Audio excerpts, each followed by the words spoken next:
नमस्कार। Fundamental analysis के इस 30th पार्ट में आपका स्वागत है। लास्ट लेक्चर में हमने रेवेन्यू और एक्सपेंसेस के बारे में बात की थी।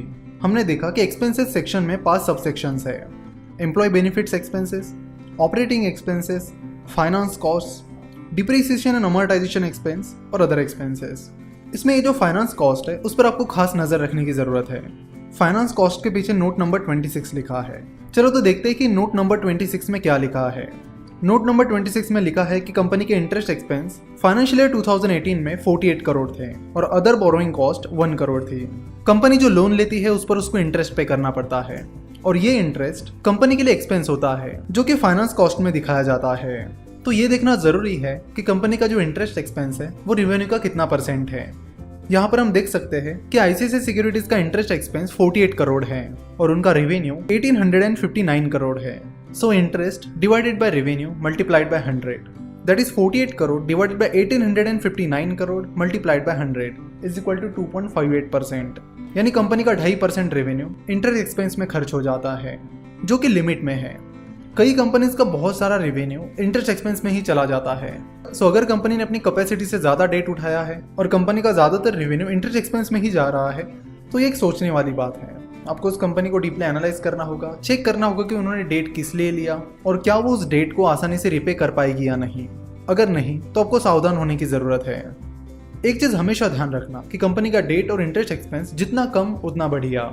जब आप कंपनी के रेवेन्यू में से सारे एक्सपेंसेस निकाल देते हो तो आपको कंपनी का प्रॉफिट बिफोर टैक्स मिलता है, जिसे पीबीटी भी कहा जाता है। तो यहाँ पर आईसीआईसीआई सिक्योरिटीज के रेवेन्यू में से कंपनी के टोटल एक्सपेंसेस निकालने के बाद कंपनी का प्रॉफिट बिफोर टैक्स आता है 854 करोड़ और कंपनी के प्रॉफिट बिफोर टैक्स में से टैक्स डिडक्ट करने के बाद कंपनी का प्रॉफिट आफ्टर टैक्स आता है, जिसे पैट या नेट प्रॉफिट भी कहा जाता है। तो प्रॉफिट बिफोर टैक्स में से टैक्स डिडक्ट करने के बाद आईसीआईसीआई सिक्योरिटीज का नेट प्रॉफिट आता है 557 करोड़। तो फाइनेंशियल ईयर 2018 में आईसीआईसीआई सिक्योरिटीज को 557 करोड़ का प्रॉफिट हुआ है और फाइनेंशियल ईयर 2017 में कंपनी को 338 करोड़ का प्रॉफिट हुआ था। तो यहाँ पर आपको देखने की जरूरत है कि कंपनी का जो नेट प्रॉफिट है वो पिछले 10 सालों में कैसा रहा है। तो प्रॉफिट को ट्रैक करना बहुत जरूरी है और प्रॉफिट के साथ एक और चीज है जिस पर आपको ध्यान रखना होगा, उसका नाम है प्रॉफिट मार्जिन। प्रॉफिट मार्जिन का फॉर्मूला है profit divided by revenue multiplied by 100। तो यहाँ पर हम देख सकते हैं कि कंपनी का नेट प्रॉफिट है 557 करोड़ और कंपनी का रेवेन्यू है 1859 crore. So profit that is 557 crore divided by revenue that is 1859 crore multiplied by 100 is equal to 29.96%।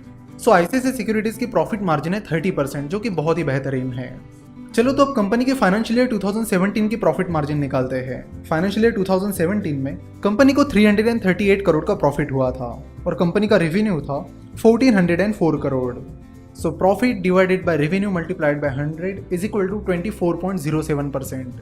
तो फाइनेंशियल ईयर 2017 में भी कंपनी की प्रॉफिट मार्जिन अच्छी थी और फाइनेंशियल ईयर 2018 में वो और भी अच्छी हो गई है। तो कंपनी की प्रॉफिट मार्जिन भी आपको कम से कम पिछले 7-8 साल के देखनी चाहिए कि क्या कंपनी ने अपनी प्रॉफिट मार्जिन मेंटेन करके रखी है। सो अच्छी प्रॉफिट मार्जिन ये एक अच्छा सिग्नल है जो कि बिजनेस की अच्छी हेल्थ बताता है।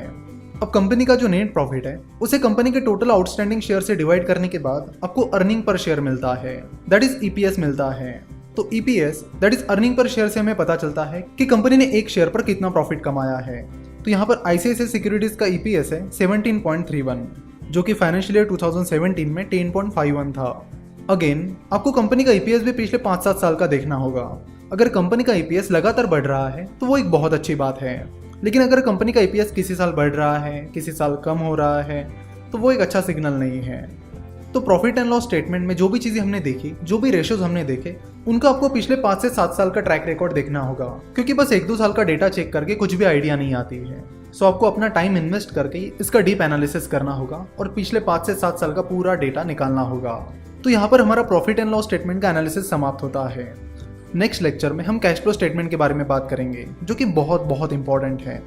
बहुत सारे लोग कैश फ्लो को निगलेक्ट करते हैं, उसका एनालिसिस करना पसंद नहीं करते, जो कि बहुत ही गलत बात है। सो नेक्स्ट लेक्चर में हम कैश फ्लो स्टेटमेंट देखेंगे। आशा करता हूँ कि आपको वीडियो पसंद आई होगी। हमसे जुड़े रहने के लिए आप हमें फेसबुक, ट्विटर और इंस्टाग्राम पर फॉलो कर सकते हो। वीडियो देखने के लिए और हमारे साथ जुड़े रहने के लिए आपका बहुत धन्यवाद।